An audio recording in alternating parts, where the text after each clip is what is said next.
It's late 70s, more specifically 1974. In Bajookieland, a small country with little population, a brutal liberation war broke out against an emerging subversive group. But let's take a few steps back.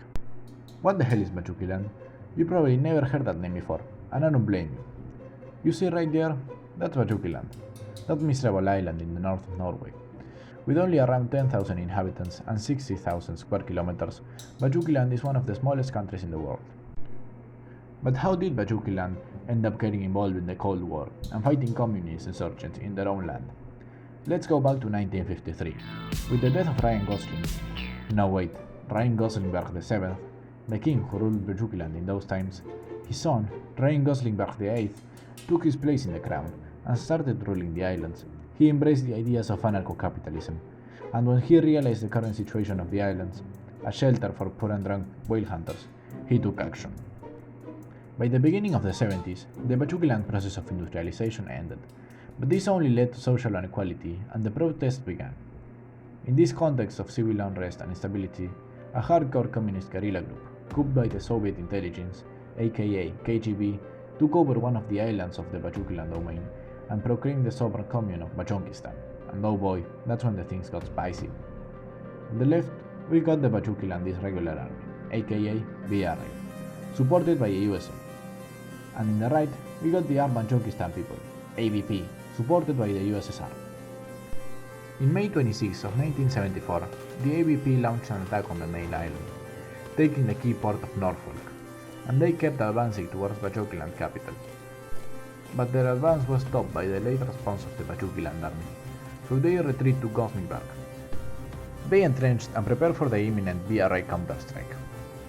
The first Bajookieland counterattack was successfully repelled, causing heavy losses in the Bajookielandese army, so they fell back to their positions and thought of another plan. Wake up! It's the first of the month. It's June 1st and Bajookieland launched an offensive in the rear of Gothenburg, successfully trapping them. The Bajookistan army was in hurries and they can't do nothing about it. Their supply lines were cut off by their enemy. Somehow, half of their 150 soldiers could evade the siege and made their way out of the city, but the other half didn't have that luck.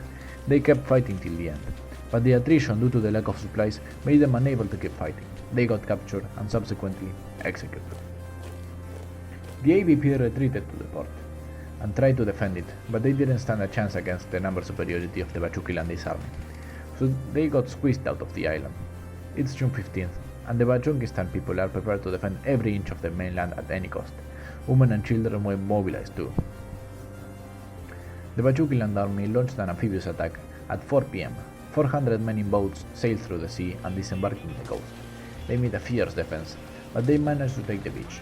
They kept advancing, capturing in their way the city of Salistrao and Ubliak. And in the very next day, they were at the gates of the Bajookistan capital. The siege lasted 2 weeks of brutal combat.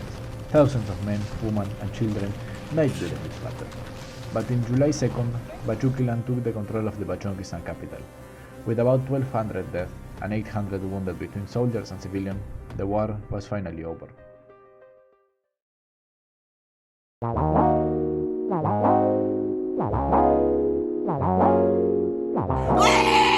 ¡No puedo creer! ¡No! ¡No! ¡Me estás agarrando una CB porque es un temazo!